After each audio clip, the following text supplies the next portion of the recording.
Hey nerds, so I'm going to continue my series on Individualization by Ulrich Beck, who is, of course, that post-structuralist sociologist.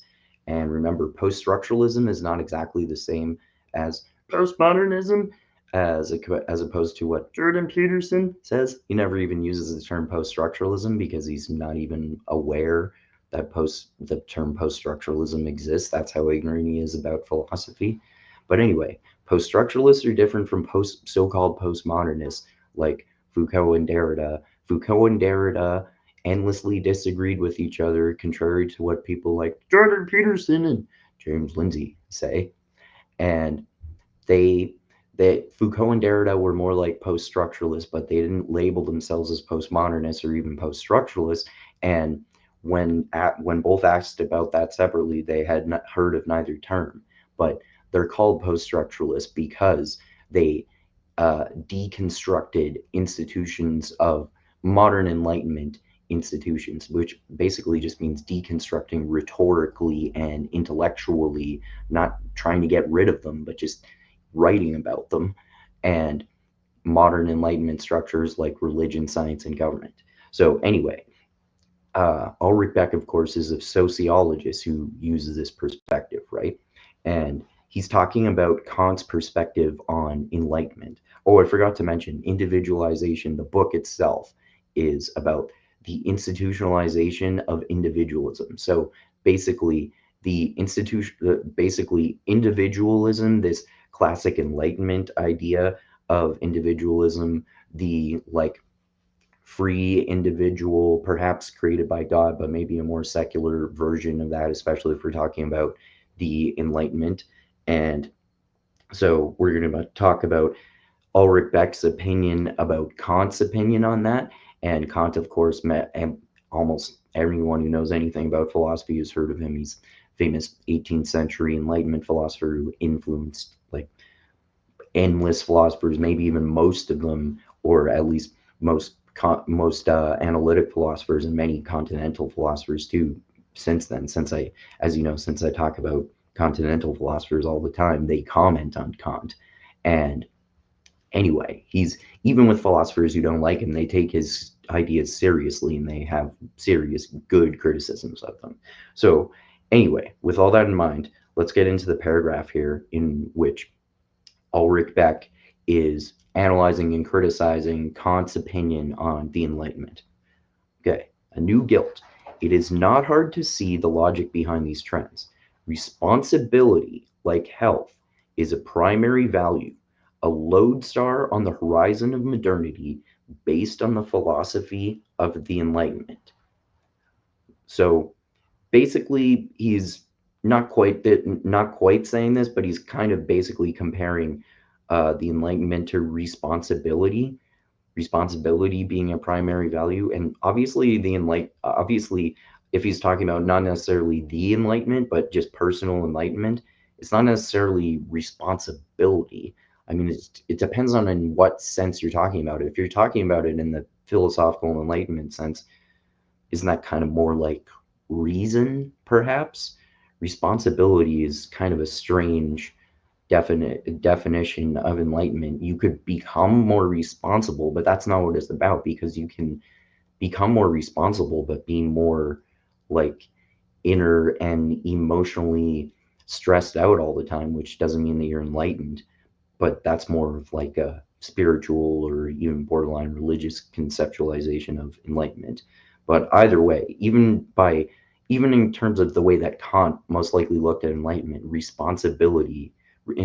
responsibility is strange. It doesn't make that much sense. It makes a little, but not that much sense. Anyway, so Beck continues.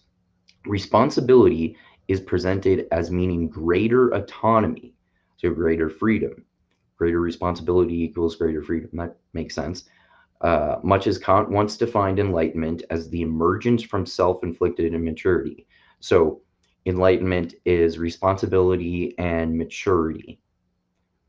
Is responsibility and maturity, which allows more freedom. That just sounds like growing up. Like maturity, responsibility. I wouldn't say that's enlightenment per se. It's maybe pursuing enlightenment, so-called enlightenment values, more like personal personal freedom, individualization, maybe intellectual pursuits if we're talking about Kant's perspective. But I still don't think that responsibility and immaturity are part of the Enlightenment, although I could see how they could perhaps be building blocks for the Enlightenment values, but they're still not quite necessarily building blocks anyway, and they're not necessarily directly connected, I'd say. Okay, so Kant wants to find enlightenment as the emergence from self inflicted immaturity. Already in that formulation, however, there was a double meaning that pointed to a reverse side. Anyone who did not take responsibility counted as irresponsible. Any dereliction counted as guilt. So you see what he was doing here with his somewhat circular, or at least faulty logic. If Kant is saying that enlightenment is basically responsibility, then if you're not responsible enough, you're irresponsible, which means you should be guilty, not only because you're irresponsible, but because that means that if you're irresponsible, you're not enlightened, you're shameful because you're not part of the enlightenment values and our great enlightenment culture of the modern our great modern enlightenment culture with all our great institutions of science, government, and religion that everyone all loves, right? Okay, so yeah, I think that's a great criticism that Ulrich Beck makes of Kant's opinion on basically enlightenment.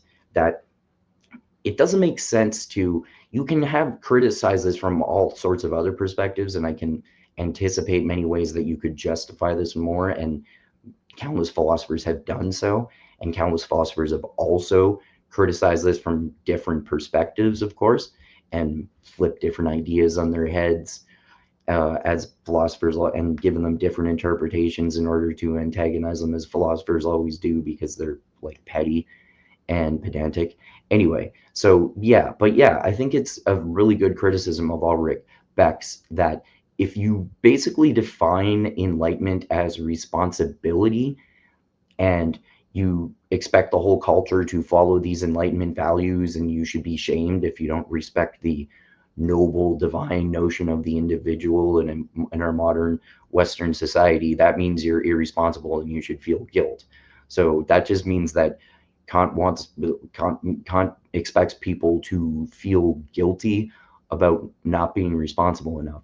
You can be irresponsible and you should feel guilty for being irresponsible in many senses, of course, but that doesn't mean you have to feel guilty for not being part of the Enlightenment culture, and you're like cast out and you're a second class citizen, subhuman. So yeah, if you want to like basically kind of oversimplify Ulrich Beck's point, you could say that that Ulrich Beck is basically destroying Kant's dumb opinion that enlightenment is responsibility, because if you're irresponsible, that means you should feel guilty because you're subhuman and not participating in enlightenment culture, and you're unenlightenment, and that makes you bad. So that's why Ulrich Beck criticizes Kant's stupid fucking idea that enlightenment is responsibility for various reasons. Other than that, if you don't, not only should you feel guilty if you're unenlightened, but feel guilty about not being part of the enlightenment. So if you're irresponsible, you're irresponsible, and you should feel guilt for that. But you don't have to feel like you're not part of this great noble enlightenment culture. Kant needs to fucking get over himself. And yeah, Ulrich Beck is brilliant at pointing that out, as many other philosophers are, countless philosophers are, right? Yeah, Kant really needs to fucking get over himself and get off of his high horse, man.